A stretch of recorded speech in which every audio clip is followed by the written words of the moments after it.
because I don't got all day, but we gotta get to this business. Okay, today we talking about changes in the conversation because I have noticed them and I gotta give credit where it is due. A few things that I've noticed that are causing changes in the conversation when we talking about psychs in general, when we talking about mushrooms specifically, and the things that I've just noticed not only with people's understandings, but just listening more than I talk and taking in what I see on different social media platforms. Number one, people are talking about it for real. And when I say talking about it for real, it's more so on the side of like acceptance, destigmatization, and it just not being so taboo anymore, if that makes sense. One thing I did notice in comparison to when I first went viral for eating all those mushrooms and now was the difference in the conversation per platform, right? I posted the video on Facebook and a lot of people on Facebook, it was a toss-up. I was being called a crackhead. I was being called a junkie. There were also people who was like, y'all clearly don't know what y'all talking about.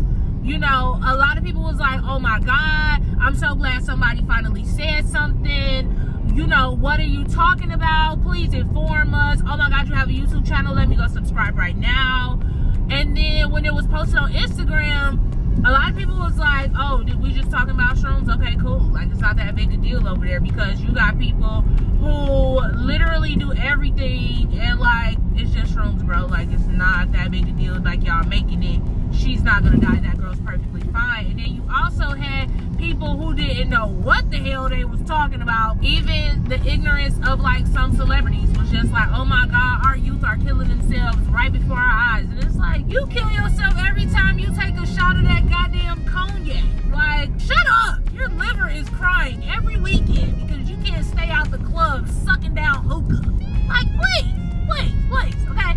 And then, you know, Twitter was just like, we have porn here. So, you know, I mean, enjoy your shrooms, girl. We got OnlyFans content literally right up under this. I mean, this is already a wild place. Welcome. So glad to have you. And so I think from then and seeing all of those types of conversations to now where people like, no, you just need to be around the right people. Don't do too much. And make sure you get it from somebody who you know, because people be out here selling some bullshit. It's a win for me, right? People are like, have you already done something worse than this? Yes? Okay. You popped the pill before?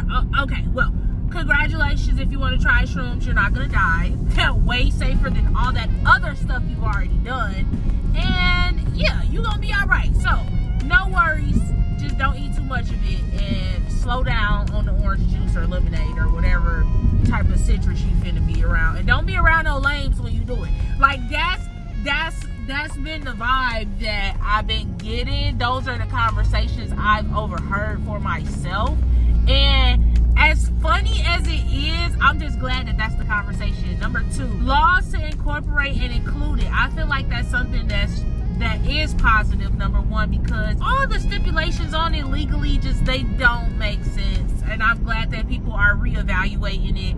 They see the flaw and the BS of what it was before, and they understand that we are no longer moving in that time. They're trying to include it into therapy. They're making strides to prioritize the benefit of people's mental health over the stigma and all the other BS that's just not rooted in like anything factual or that can be backed up with science. And I love that. We're leaning more towards investors for research purposes, and there are a lot more mushroom brands that are popping up, whether it be for functional mushrooms, culinary mushrooms, tincture brands. I like that there is a increase in visibility with brands and with products and with awareness, just because there are being more efforts made to include it and incorporate it. And more importantly, there is also a bigger push and a necessity for decriminalization, restructuring of like the classification of which psychedelics fall under as well, because they are, in my opinion, miscategorized. And I think that that is important when we talking about the level of like consequence and penalty for people who either possess them, have them, use them, cultivate them, and things of that nature. I am not a fan of the commercialization of mushrooms in general. However, is it a double-edged sword? Yes, it is. Suck it up. Right, that's what I tell myself. Number 3, science. I love that there are more studies being done by not only like universities, hospitals, different like colleges, different therapists. Like, it's a way for everybody to put their hand in the pot in a healthy way with a sterilized glove and education backing. I do like the fact that we are really getting into unpacking the direct effects on brain function, and that being the biggest talking point, because I just feel like that's so unmatched. It doesn't get any better than that. I do love the fact that because of science, people have tried to make synthetic versions of some of these same medicines, and it didn't work. I'm sorry, but I'm a fan of failure, because trying to capitalize and monopolize and, you know, all these other crooked things that just cannot be replicated, I am a fan. Sorry, not sorry, but I am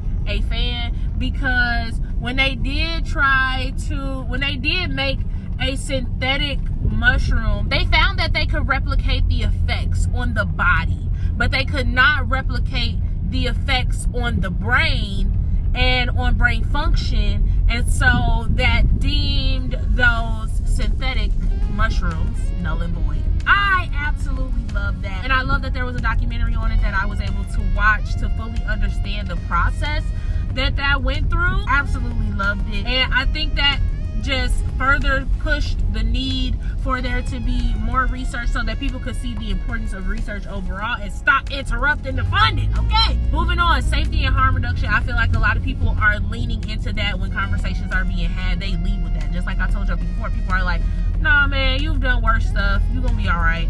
Make sure you do it around the right people. You know, I like that. There's a big focus on set and setting, and it encourages people to just be responsible. Like I've always said, even if you're doing something new, read about it and figure out how you could do it safely, because that is the biggest thing that, you know, I don't want people to miss that. We are not playing around with abuse first, grace later, patience. Like, we not doing that, and being around the right people. Love that. There is also a uptick in microdosing, and I love that as well. People are like, yes, let's microdose, let's take it low and slow, let's figure out how we want to do this, how we want to dress this up. Like, let's introduce it in a soft manner first. And then last but certainly not least, I love that there are a lot more conversations being had around being educated. Shameless plug.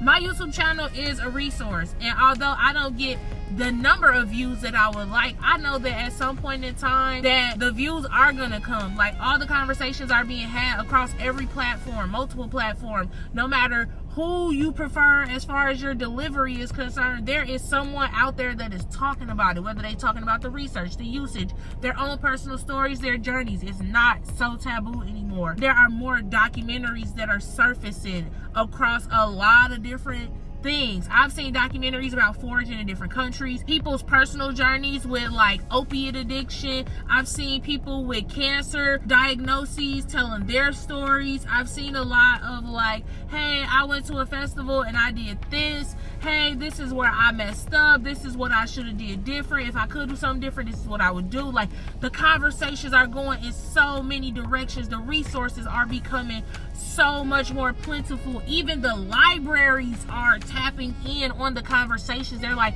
no, we need to get more books about cultivating mushrooms, growing mushrooms, identifying mushrooms in the wild. We need to get more. Like, I love how everybody is just pitching in, and education is just booming every single way that you could think of. Like, there's a lot more workshops, there's a lot more like ways that you can be involved that's like super hands-on, whether it's like little grow boxes at home for people to have experiments or just grow their own groceries. Like, all the education is there. And the one thing as far as education is concerned that I really like the most is that people are being able to tell the difference. There's a difference between, no, this is a mushroom thing and that's a you thing, or no, that is part of your experience and not part of mine. I feel like that is the biggest thing that people are being able to differentiate, and so it is building community, and I love the changes in conversation in general. If you like this video, go ahead and give it a thumbs up, comment, like, and subscribe, and I will catch y'all on the flip side. Peace out, Mushie Buddies!